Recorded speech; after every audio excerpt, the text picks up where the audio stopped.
Hey, it's Kelly from MX Hideout. Have you tried changing a jet to fix a rich or lean jetting symptom, but it didn't work?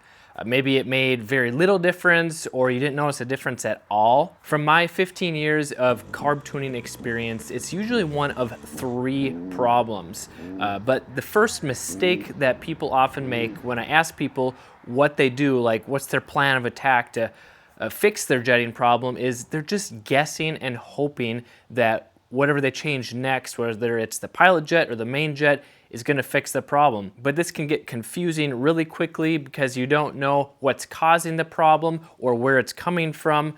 So you're wasting a lot of time, often going the wrong direction, wasting hours of precious riding time. So if you've tried changing a jet and it didn't make much difference, then it's probably because of one of these three things. The first one is you changed the wrong jet. Maybe your bike's running rich, so you went leaner on the main jet, but that wasn't actually causing the problem. So you're not gonna notice a difference. Reason number two is you might have gone the wrong direction. This is another place where a lot of people go wrong because they're just guessing whether it's rich or lean because they don't know what it sounds like, or rather they don't know how to recognize what rich and lean sound like. And that's why in my sounds and symptoms tuning method, I have very specific sounds to easily recognize whether it's rich or lean. Like if it's sputtering, it's usually rich, but if it's bogging out, it's usually because it's lean. Those are the two most common ways, but there are a lot other symptoms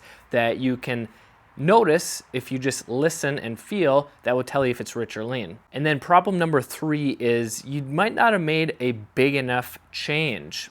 Now it's easy to make too big of a change and make it worse, but sometimes if you try adjusting the air screw like half a turn at a time, well, it didn't make a difference, because sometimes I get an email from people that downloaded my free air or fuel screw tuning guide and they made like a half a turn adjustment and they didn't notice a difference. Well, half a turn might not make that much of a difference. You gotta go from half a turn to 2.5 turns to maybe even notice any difference at all. Or perhaps it's running way too rich and you go down 1 or 2 sizes on like the main jet, but it's still too rich. Well, you may need to go leaner, or it could be another problem. So what's the easiest way to find out what jet or circuit is causing the problem?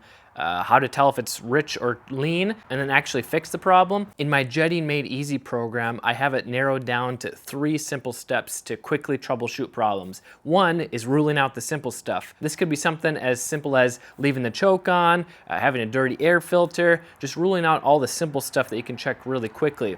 Number 2 is identifying where the problem is actually coming from. And this is done doing a simple 5-second throttle test. And then step 3 is recognizing whether it's rich or lean, which I showed you earlier is listening to the sounds and symptoms. And that will tell you which way to go and how far you need to go before it's actually running right. And combining all 3 of these is going to give you the fastest results, because you're not just guessing and hoping that the next change is going to fix the problem. And if you want a free guide on the 6 alarming signs that your dirt bike is running too rich or too lean, you should grab that in the description below. Did you find this helpful? Let me know in the comments below. I'm Kelly Fagan from MX Hideout.